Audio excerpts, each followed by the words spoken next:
At this satellite frequency, ponder rate 5, frequency 11836 megahertz, polarity vertical 0, FEC 3/4, channel ID, guide US TV.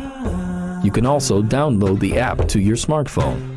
Available for iPhones from the App Store, for Android on Google Play.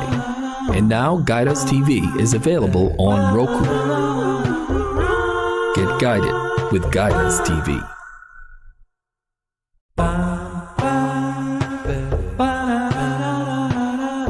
Here are some ways to get Guide Us TV. Via satellite on Galaxy 19 FTA. At this satellite frequency, transponder rate 5, frequency 11836 megahertz, polarity vertical, symbol rate 20770, FEC 3/4, channel ID, guide US TV. You can also download the app to your smartphone. Available for iPhones from the App Store, for Android on Google Play. And now Guide Us TV is available on Roku. Get guided with Guide Us TV. And we are coming to you almost live all the way from our studios right here in Southern California. Yeah, man, we just finished the Maghrib Salah, that time when the sun goes down, and that's when the Muslim's head goes on the ground. Whoa, how about that? And we have with us right now Richard Kiefer. Salam alaikum, Richard. Wa alaikum salam. Greetings to you from the Sunshine State.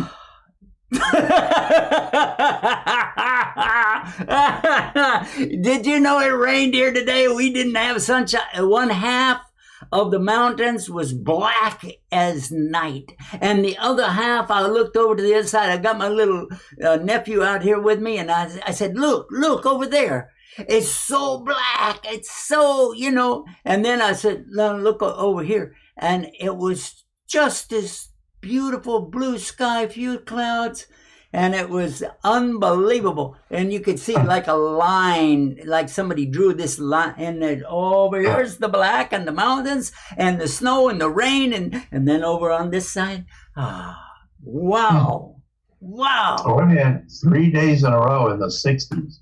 So we're doing lively here. 60s? Yeah. No, I turn the heater on when it gets down to the 60s. Yeah. We're used to turning the heater off at 60. Turning we turn the it off heater at 50. off.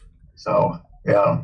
Yeah, okay, well, So... but that's okay. We're all good. Alhamdulillah, we're all good. Yeah. And, do we have Sister Kim with us tonight? I can't see anything. We do. We do. Let's get her up here. Hold on. Sister Kim, salam alaikum. Alaikum assalam. I would also say from the Sunshine State. Yeah, well, Because you're in Arizona. That you have a tremendous amount of sunshine there in Arizona. Sometimes even you don't want it. Well, Juma is known as the sunniest place on earth. So, yeah. Now, wait a minute. Maybe in the United States, but how could it be the sunniest place on the whole entire earth? That doesn't make any sense. Look it up. I'm telling you, you can look it up yourself right now. Sunniest place in the world, Yuma, Arizona. Look it up on what? The internet? I know they never lie.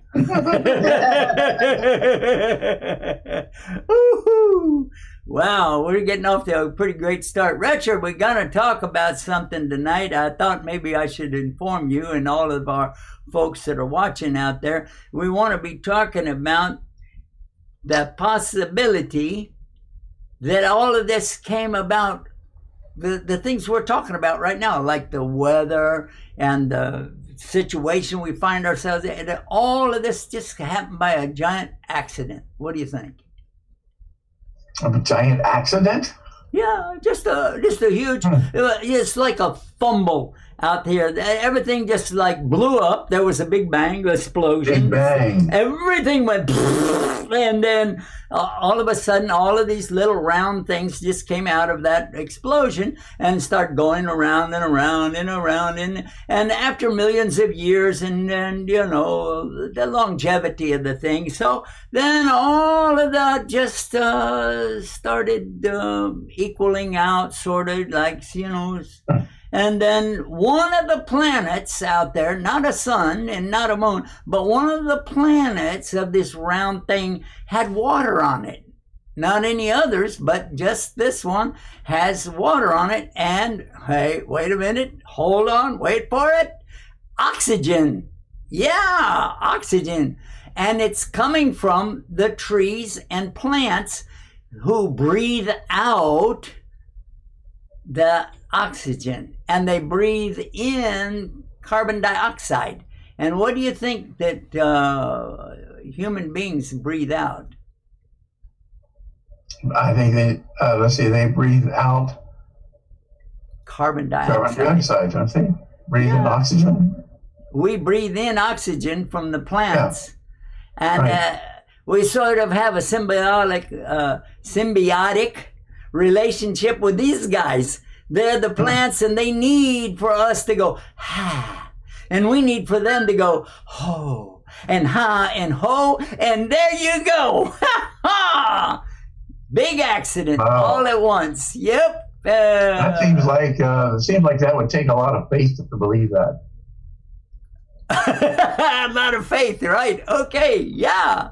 Well, and then sort of a side issue, a little bitty side issue, okay, that there is life that comes out of all of this. Oh, yeah. And not just the life that's in the water, little swimming maggot-looking things flying around there or whatever in the water. And then some life comes out up in the air above, birds and all. And so, but because these birds had to come out of the water, then they have to have a place to land. So trees just popped up so they could land there. Yep. Is that cool or what?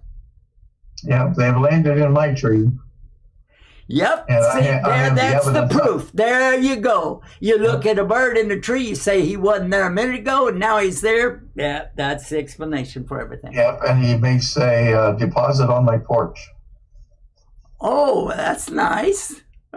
Did you really think you had to share that with us? Okay, that's okay. I was out cleaning it today. That's why I was fresh. Little white spots all over my back. You guys are too much, man. You're too much. Sister Kim, I want to talk to you for a little while. Let this guy rest a while. I think he needs to go clean his porch. Anyway, Sister, I wanted to, what do you think about all that? This is a big fat accident. What do you think?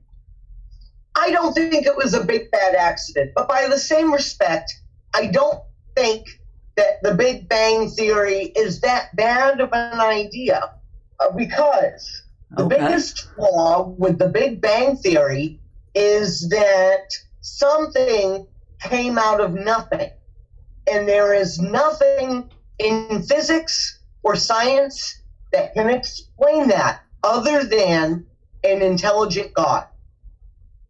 And so, you know, we might have had a big explosion that the material of which became planets and stuff like that. But where did that big explosion come from?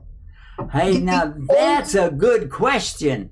And by the way, while you were talking, I jumped over here and set in this, turned everything, you know, and so that, yeah. It's just that easy for me, you know. I can do that. It's really instant. As a matter of fact, watch this and see how easy it is for me to do all that. Okay, here we go, and boom, there. What about that? We'll see in about a minute. Oh yeah, well there is that delay. Can I say something on air? Assalamu alaikum. Wa alaikum salam, boss. I have a question, Yusuf. You said that all of a sudden something blew up and it made all the planets and everything? Yeah. Where did that something that blew up come from? Oh, well, you don't need to explain that, because something blowing up, there wasn't anybody there to observe that. So so there's, yeah, that's, okay. You're excused.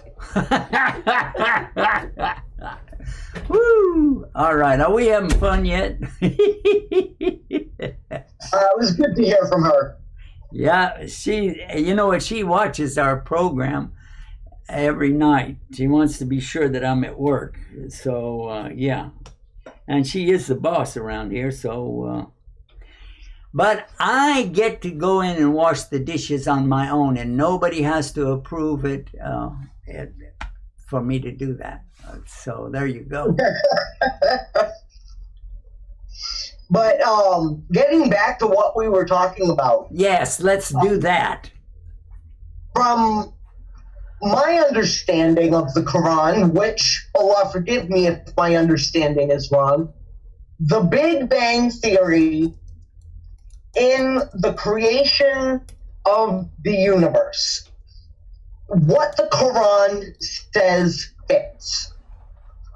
You know, because if you have this explosion from nothing, which we've already determined is not allowable by science anyway, that explosion is going to create light and dark. And the material is all there and all prepped, and all Allah has to do is say be, and it coalesces into planets. Kun fayakun, be, and it is. Yeah. You know, the scientists, though, they have this thing of quantum physics, quantum fluctuations. First star about 400 million years ago. Big Bang expansion. Now, wait a minute. Now, hold on. Look at real close. I'm going to have to bring this up so people can read this. Look at what it says right at the bottom. Right at the bottom, guys. Take a look at this.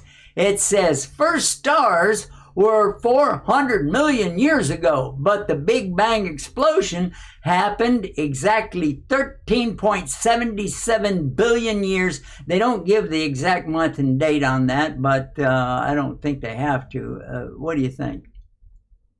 I don't think, well, there's a major flaw in how they measure the universe and the age. Oh, wait a minute. Now, you're not going to tell me that there's a flaw in the way these people are thinking, are you? No. Do you know anything about surveying? Surveying? I used to be a surveyor. Are you kidding me? Okay, so you know that if you are going to measure the distance of something, you need to measure it from more than 1 point, right? Absolutely, because your perspective will be off. You think you're looking straight through the telescope at the point, and you're saying that is where we're going. But how far is it? How in the world would you know if you've never been there yet? So you have to have another perspective so you can turn so many degrees. That's why we have degrees on the things. Like it's like a clock with 360 degrees on it. And when you start turning that and you get to another position and you measure that distance, the distance that you measure, and then the distance to the object. So you have to measure 2 ways to the object, then from 2 different points. Then you know where those 2 points are in respect to that point. And then we used to put a cement thing down in there and put a button on top of that, and metal, you know, and it would be marked off in what year it was and all of that. Yeah, I know all about that. All right. Well, you understand 100% then. So you can see the flaw in how when we're measuring the age of the universe, which we measure by the distance from the point where they think that the explosion took place, we have only ever measured it from 1 point, and that is Earth. We've never had a second vantage point to measure the distance of the universe. Well, that is true. That is true. I can't argue that point. But I think scientists could argue with it. They'd argue with anybody about that. Yeah, I've heard several people try to argue it, but it's just one of those general facts that you can't get across. Well, the Big Bang Theory. Yeah. And that's, I'm not talking about a show on TV either. Yeah. So, Richard. No. In all fairness to scientists, they're doing the scientific method of, putting together the problems, the questions, gathering data, developing theories, making observations, and thinking about questions and formulating hypotheses, and then developing a conclusion. And up until the conclusion, we're all kind of looking at a very large thing that seemingly has no end. And they just conclude that somehow it just happened. And we would conclude that it happened because there was a divine intelligence that made it happen. And then we would start to line up some thoughts. When you go to a court of law, if you're in a civil case, you only have to win by what's called the preponderance of the evidence. And that's kind of like a 51-49. Looks like he's guilty of that, and we're going to give the sway that way. But when it comes to something more severe, it's beyond a reasonable doubt. So it's like, yeah, you're going to have doubts, but I think I'm beyond the reasonable doubt because of so many things, just the order of the universe. Just like you were saying, the trees, they're doing a breathing thing that's in coordination with what we're doing. And I still am amazed. We have 4 bird feeders outside our kitchen window. All right. And often Kathy and I will just sit there and we'll just watch the birds. They seemingly have order. They come in groups. There's a leader sometimes. Sometimes, they'll sit there and they know to stick their nose in, pick up the seed, break it open, and the bird feeders are like about 2 feet from our window, so we can see their little beaks crunching, spitting out, and grabbing the seed that they want. And it's like, how's that happen? How's that happen? They're just amazing, and they're able to take care of themselves. Their body temperature is high enough, so during the winter they can nest inside a pine tree and under the greens and be fine, whereas we would freeze to death. The same with other animals. Everything just seems, there's an order that it's just kind of hard to say it just fell together in some unique way or sense. By accident. Yeah, by accident. And when I think part of the overwhelming thing is just the immensity of the universe. You were saying, the stars, they're just like so far away. Even the closest one. I think I got a little. It's like, a person traveling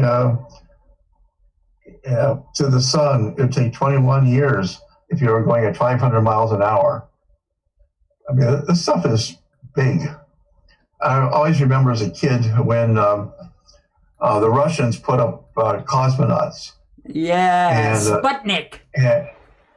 And they were circling the globe, and they said, we looked all over the place, and we never saw God. There is no God. And it's like, you didn't look at anything. You didn't look beyond the Milky Way, beyond the universe, into the near galaxies, Andromedas. It's forever.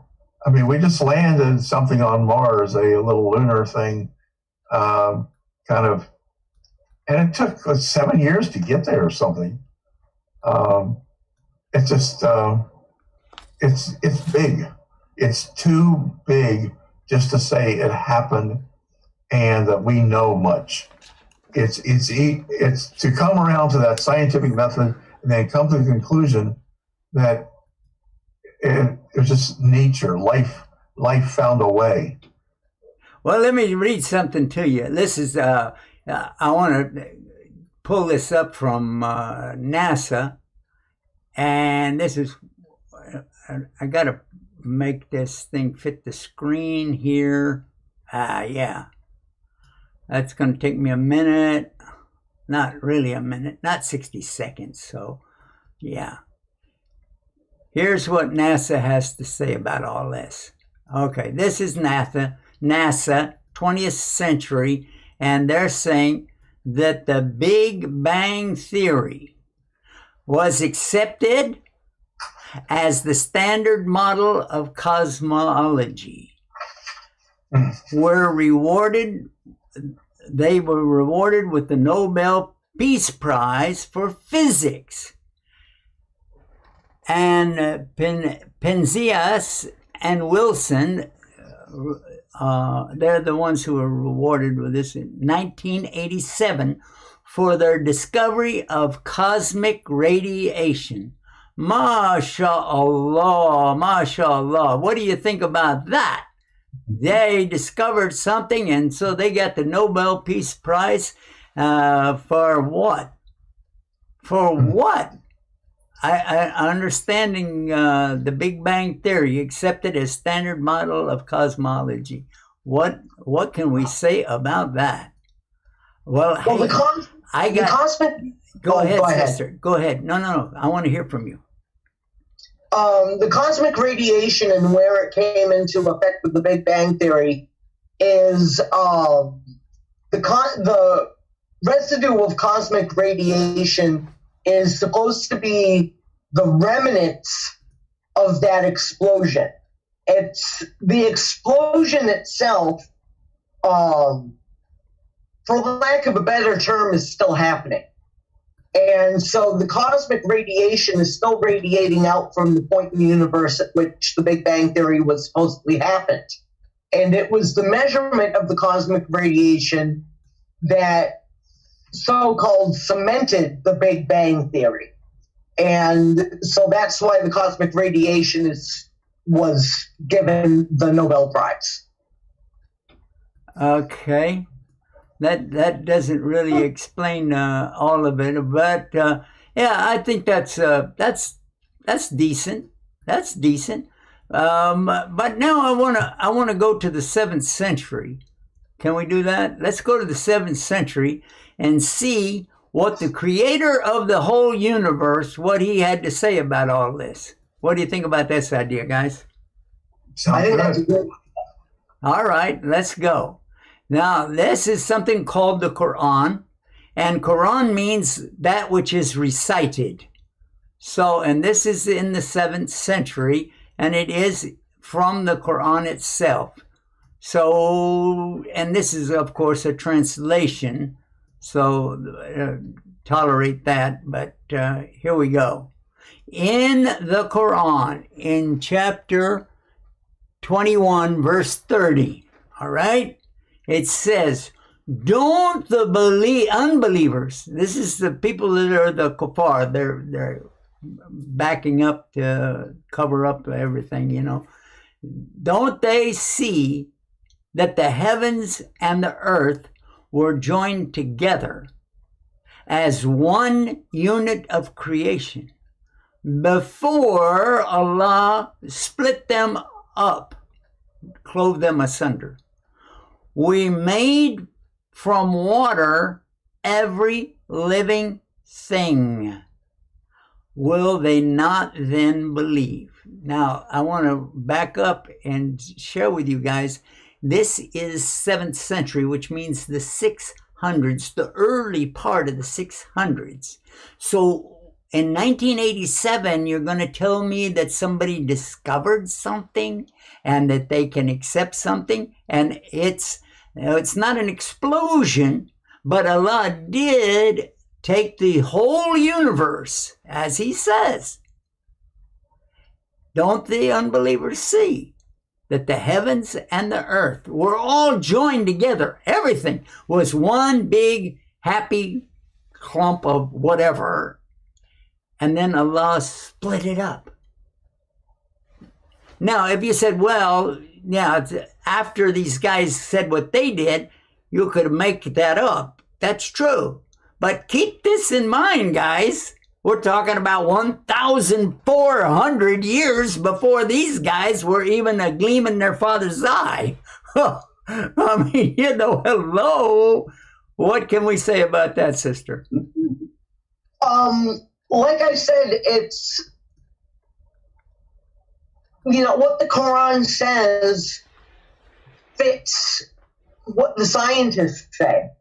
And Allah gave this to us generations ago. And,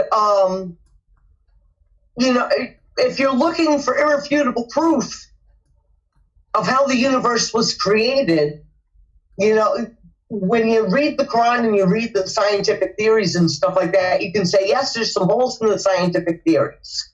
But more and more, as they're discovering more and more, it's back to the 600s. And how can you explain that other than the message from Allah came from Allah? Well, once again, I think it bears repeating, and the Prophet ﷺ used to repeat things out of the Quran anyway, but I want to share with everybody this. This is Surah Al-Anbiya, the prophets. And that's chapter 21, if you go by the numbers like I do, and verse number 30. And here's what it says. Let me put this up here for everybody to take a look at it. Let me see if I can do that. Yeah, here it is. It said, have those disbelievers not considered that the heavens and the earth were joined entirely, and we separated them and made from water every living thing. This is a different translation, but it comes back to the same thing again.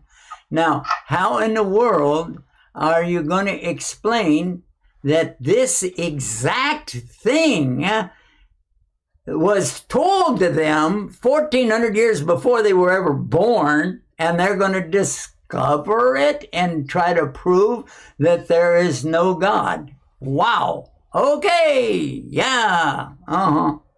Anyway, what about the universe expanding? And Allah talks about that as well. And they're just now coming up with, oh yes, we have proven that the universe, what they used to think was the whole entire universe was simply our solar system.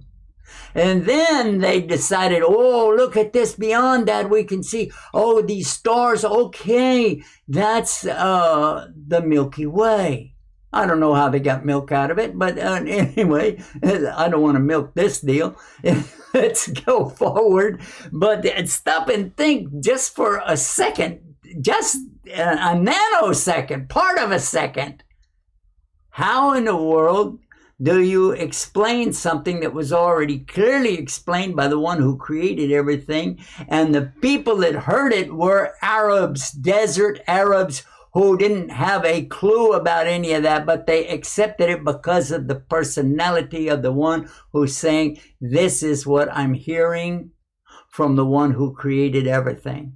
He's told his angel Jabril, and he's coming to me like he came to the prophet Jesus, like he came to the prophet Moses, like he came to the prophet Abraham, like he came to the prophet Adam, like he came to all the prophets. And by the way, he mentioned there were more than 124,000 of these people over the centuries and over this entire planet, that here in what we call America today, and in South America, and in what's called China, and today in what's called Afghanistan. All of these places had people coming to those people telling them that there's one God.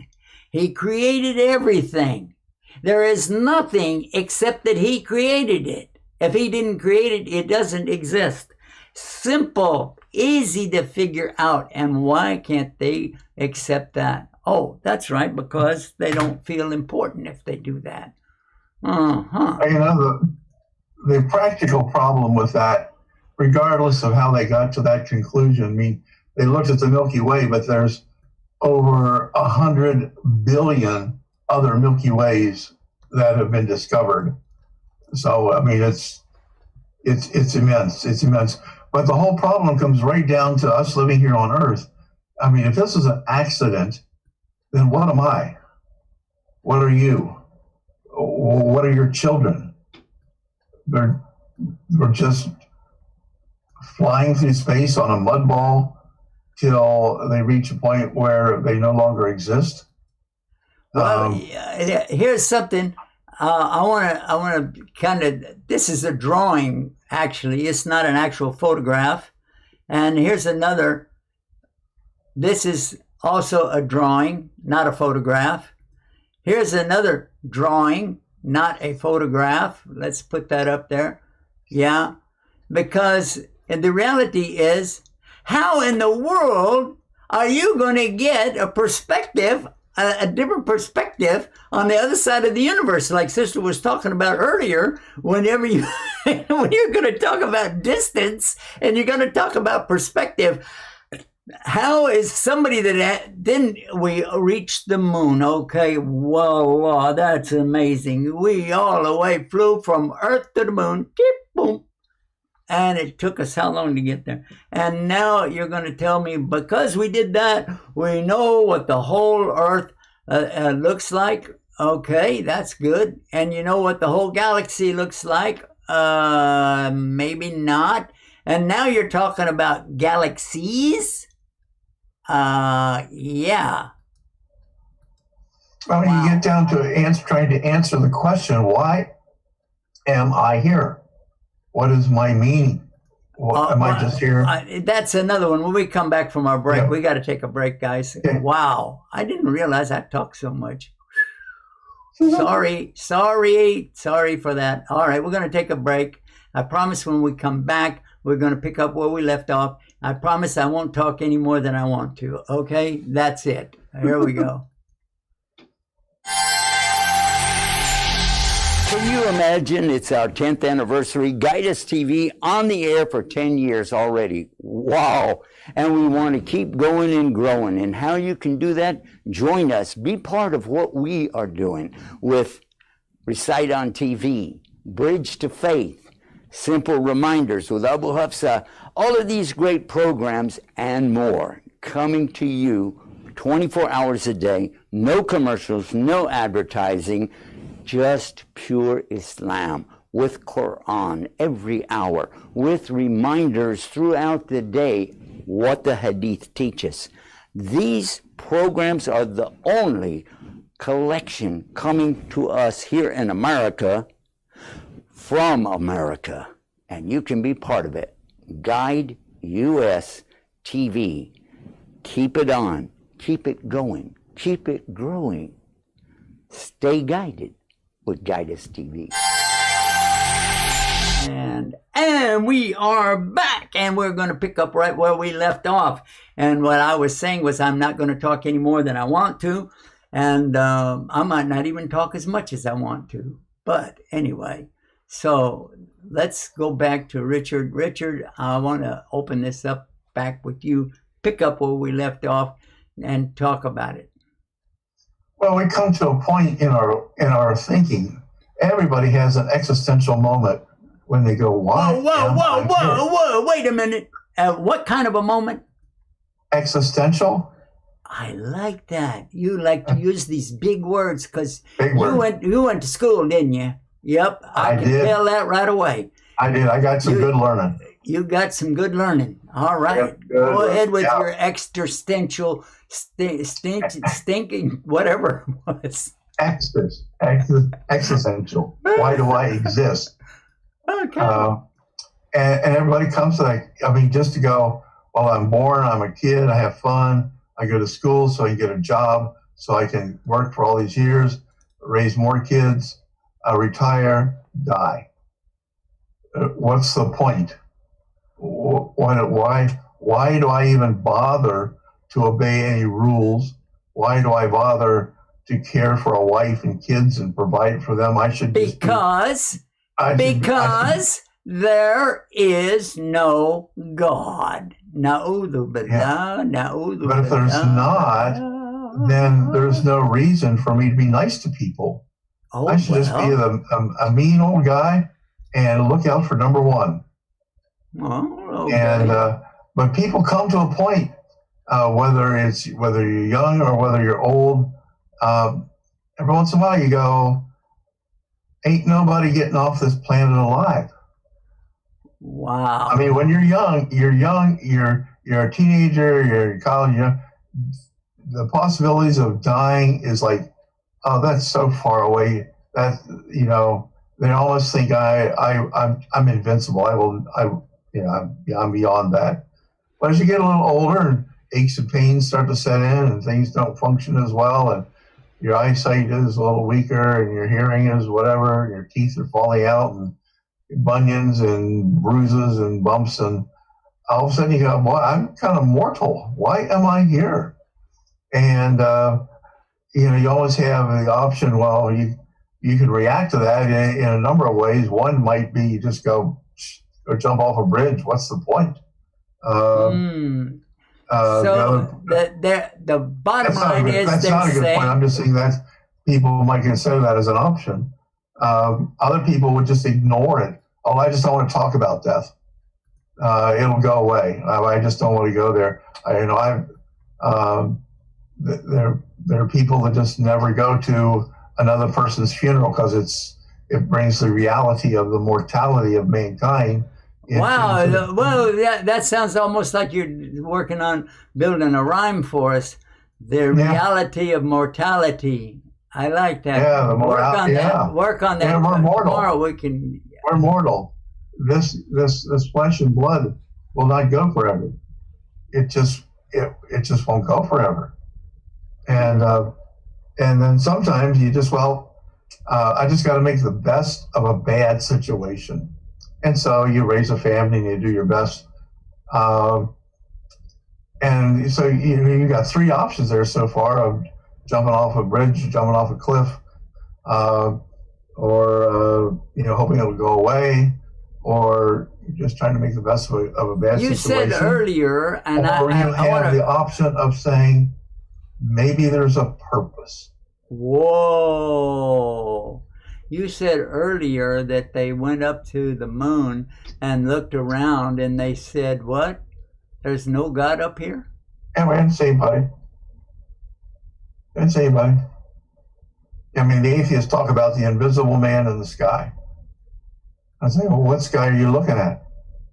If you've got 100 billion galaxies all over, you don't even begin to look. But I was talking to a man who was telling me his mentality was making the best of a bad situation. So this world is just mean and it's ugly. It's you live through it, you struggle through it, and then you die. And I'm going, that's it? He said, yeah, that's it. And I said, well, then why did you bring children into this awful, ugly world? And he goes, that's a good question. And he said, there was something inside me that wanted to be a father. And I'm going, time out. Something inside you? If you're just flesh and blood, organs, what's talking to him? Has he got a microchip in his head or what? Yeah. What's inside you?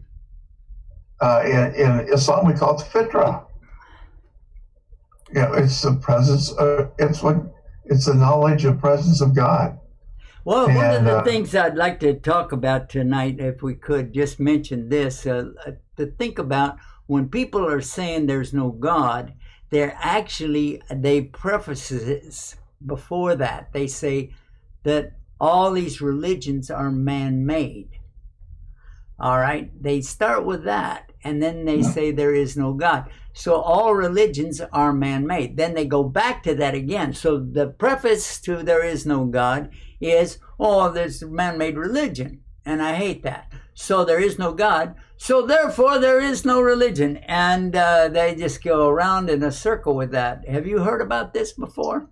Well, yeah, but that's not fair. You can't start on that high level of a premise and make an argument. But they say there's no problem. Let me put this up on the screen. There's no problem. You have to demonstrate that there is no God. There is no God. No problem, no God, no religion. Yeah. Okay. Right. Yeah. But that's not a good, you can't debate that. You can't start at that level. You can't just make an assumption of nearly actually your conclusion. Well, yeah, you are making an assumption of your conclusion. You can't do that. That's circular, and you can't do that. You have to start with your investigation, your evaluations, your hypotheses, and then come to the point. Here's a billboard. This billboard is a sign beside the freeway, it's on a roadside sign. And take a look at this, guys. It says, "In the beginning, man created God." Now, that's so opposite of the Bible, because in the beginning, God created man. So they just twisted that to make it look like they're smart. And then they say, there's probably no God. Now stop worrying about it. Enjoy your life. I'd ask you a question. If there is no God, how am I going to enjoy my life? Because you just took away everything that I want to believe in. I want to believe that there is a creator, there is justice, there's fairness, there is peace, there is a life everlasting after this. But you take that away, and what do you got? Nothing. Now, when somebody, anybody falls off a ladder or falls off a cliff, they say, "Oh God!" Yes or no? It's automatic. You say, "Oh God." What is an atheist supposed to say? "Oh, nothing." I don't know. What do you think about all that? I don't know. Let's see what Kim's thinking about that. Kim, wake us up now. Come on, bring it. Well, one of the things that always comes to mind when atheists say there is no God is if you look back at excavations of early humans, in many of the cases where they have determined that the human was buried rather than died and was never buried and was never found. In many of the excavations, they find signs of ritual. And if you're going to have ritual, the ritual has to be toward a god. People don't have rituals toward nothing. Something unless they believe that there's a higher power. Even if you're having a ritual for a living person, it's because you believe they're imbued by a higher power. And you also have to look at the world over, going from the earliest of civilizations when we first put down rocks and started herding goats. All over the world, there was an understanding of a higher power. They called it different names, they worshipped it in different ways, but ever since the beginning of humanity, we have had an understanding of a higher power. And now the atheists are saying they made it all up. And I just can't flow with that. You know, hundreds of generations can't all be wrong in such a profound way. It just does not make sense. I have to agree with that 100%, because when we say that there's no God, and the evidence is that all these religions are causing wars. First of all, there's no proof of that. People cause wars, not the religion itself. People will intimidate each other to cause wars, and people will remanufacture, manipulate the religions to bring about the things that they want to derive from it, whether it's war or peace or whatever. But the reality is, and this is mentioned in the Quran very crystal clear, and I'll just give you two examples. One is in chapter 3, verse 19. It says, Inna dina indallahil Islam. The only religion that for Allah is the surrender to Him in peace. Surrender to Him in peace. That's the translation of the word Islam. Aslama is a surrender. It's a submission to achieve peace. So that, and it says that is the religion with God. Then further on in the same chapter, chapter Al Imran, verse 85, it says, وَمَنْ يَبْتَغِ غَيْرَ الْإِسْلَامَ دِينًا فَلَا يُؤْمِنُ بِهِ. The translation, I'll give you that because we're running out of time. It's saying if anybody wants a religion other than the surrender and submission to God in peace, he's not going to accept it. And those people will be in the hereafter losers. They will be in the worst condition. Oh yeah. Oh yeah. What do you say about that, sister? Yeah, it just, the best way that I can put it is that we've had, what'd you say, 124,000 prophets? More than. And they came to all the peoples of the world. And from every bit of evidence that we've had, the people listened. The people listened to the prophets, and in their own ways, in their own times, they worshiped the law.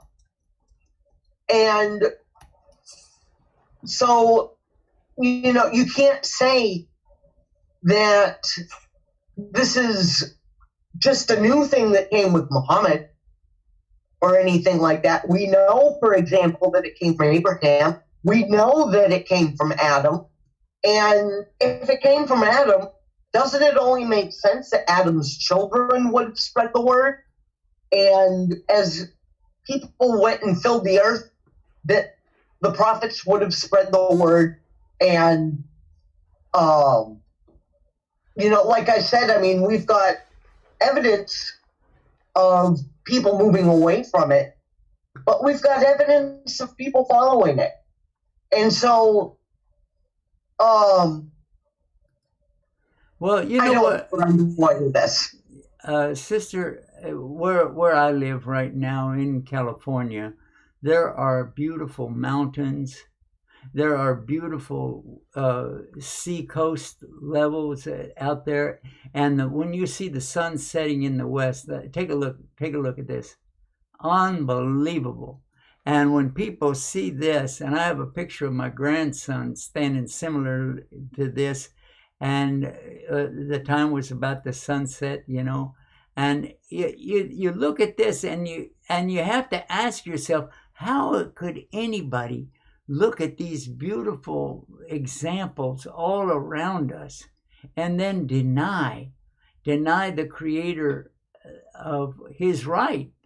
It's His right that you at least acknowledge. Let me put it up here again. For those that just tuned in, you don't know what we're talking about. This is our motto. This has been our motto for years and years and years, for over 25 years.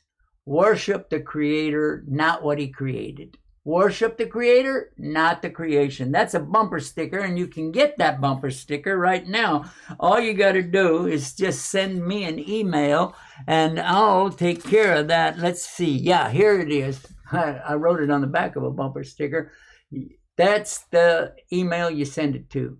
Contact at guideus.tv. That's not a .com, it's a .tv. Contact, all right? Contact at guideus.tv, and then we're going to send you the bumper sticker. You put it on your car and let people see.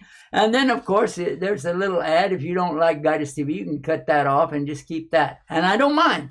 I don't mind, because I don't do this to be famous or anything else. If all you want is that part right there that says, I'll cut it for you. Just tell me in the email, I don't want anything except to worship the creator, not the creation. I'll cut it out and send it to you. You know why? Because that's the reason that we're on the air. Everything has a purpose, guys. Everything has a purpose. And what is your purpose in life? And let me put that up. What is your purpose of life? If you want to know your purpose of life, you are watching the right channel right now, because that's what we like to talk about. Now, I put it up here right in front of me, right here. You can see this right here. Talk about it. Talk about it. And how can you do that? Well, you can't talk about it if nobody can hear you anyway. So let's do this. Let's start right over here. And see how I did that? Is that cool? Oh, yeah. Oh, hey, come on, man. All right. Now, the whole purpose behind what we're talking about is so that we can talk about what is the purpose of life. The purpose of life. And do you know, sister and Richard? Richard, where are you? Somebody call. I'm right here. Oh, there you are. Okay. Yeah. Richard, do you know what the purpose of life is? Yes. What is it? We're to worship God. Yep. Allah said that in the Quran. Yep. وَمَا خَلَقْتُ الْجِنَّ وَالْإِنسَ إِلَّا لِيَعْبُدُونَ. This is أعوذ بالله من الشيطان الرجيم بسم الله الرحمن الرحيم. Yeah, I should say that before I recite the Quran, you know. So he's saying that I did not create jinn and mankind except, illa means except that they should worship. And there's nobody on the planet that doesn't worship something. And if they say, well, there's no God, so I don't worship anything. Oh, no.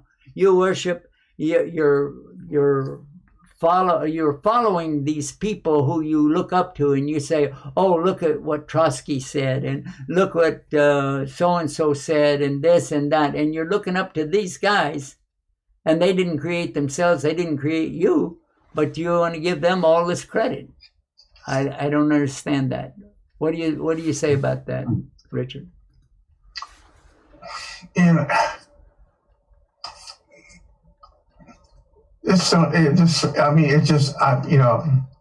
am getting close to another birthday here, and it'll be number 74.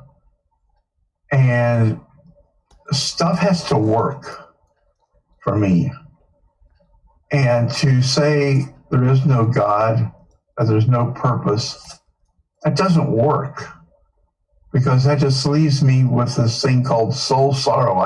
I'm just devoid of a purpose, of a meaningfulness of life, if I just say there is nothing.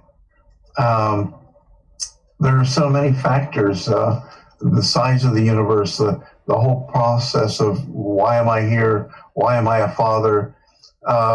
Someone passes away. I had a friend die of COVID here a 3 days ago, and I was sorrowful. I was emotional. That's not a body function. That's there's something more here. I am not just a functioning body. And to go through your whole life and just go eat, drink, and be merry, for tomorrow we die. That's you can do that and try to escape the realities, but it just rings hollow. It's just like when I asked that man, why did you have children? He goes, I don't know. If you believe that there's a nothing, then you are the cruelest person on the world to bring other people into existence so that they can have the sorrow of nothing as well. The purpose of mankind is to worship God, to worship Him and Him alone, without any partners, and then to be help to our brothers and sisters here on earth. And at that point, we stand before Allah and are based on what we have done. So there is a purposeness for us to be here and for us to interact with people. Kim was saying something. I mean, people have been worshiping and been religious since day one. You can go into the most remote village of the most remote world, wherever, part of the jungle where there's no electricity or internet or water, And I have done that. And what you're saying, I have done that. I have been there. And guess what? They have religions. Yes, they do. Yes, they do. But the one religion, I want to come back to this because we're wrapping up the show right now. The one religion that God is saying He will accept is Islam. But before you decide that, well, I don't like that because it's an Arabic word, the meaning behind it is very simple. The surrender to God on His terms. God's will be done on earth as it is in heaven. And if you didn't accept that, then you just ruled out everything for yourself, because that's in the Bible twice. God's will be done on earth. That's a prayer, the Lord's Prayer. God's will be done on earth as it is in heaven. And here that is the word, Islam itself. So come on, guys. What are we talking about here? If you can't agree on that, if you don't want peace, then what kind of person are you? That's the innate thing that's born into every single person, according to psychiatrists, psychologists, and counselors around the world, that every single human being is born with the desire of peace, and they want to have this peace, unconditional peace, safety, security. And we're talking about security worldwide all the time. We're talking about internet security, banking security, financial security, also military security, all the security. And this is in this word, Islam, the security, the safety, and the peace from Allah. And you can have it. Every child born with it. And the Prophet ﷺ, he said what means in English, that every child is born on the fitrah of al-Islam. Ameen. And this is 1,400 years ago, guys. Wake up and smell the kahwa. Yeah. Yeah. Oh, one other thing, too, about the scientists and their conclusions. Just keep in mind that over the centuries, their conclusions have changed based on more information. That's very true. This used to be, we believed in a flat earth. And that the earth was the center of everything. So things change. And I'd rather put my faith and my hope in the unchangeable Word of God and the promises that He has given to us in the Quran. Well, I want to kind of wrap up this program tonight by telling everybody that there is a place that you can find out all about this. It's shakegoogle.com. Also, you can go for your questions and answers, search for islam.com. And it's powered by Google, by the way, but you just put in the word purpose. Just type in the word purpose, and then here's what you're going to see. It's the first thing right off the bat, purpose of life. Click that right there, and then you're going to find out what your purpose of life really is. So guys, take the chance, visit our websites. We have more than 4,000 websites on the internet, guys, really. And not to boast, because it's from Allah. We want you to be part of what we're doing. Put your hands with our hands. Go like this, make dua, and ask Allah to accept from us and stay guided with. Guidance TV. I love the way you guys say that. Oh, yeah. Thanks to all of you. قال أفرأيتم ما كنتم تعبدون أنتم وآباؤكم الأقدمون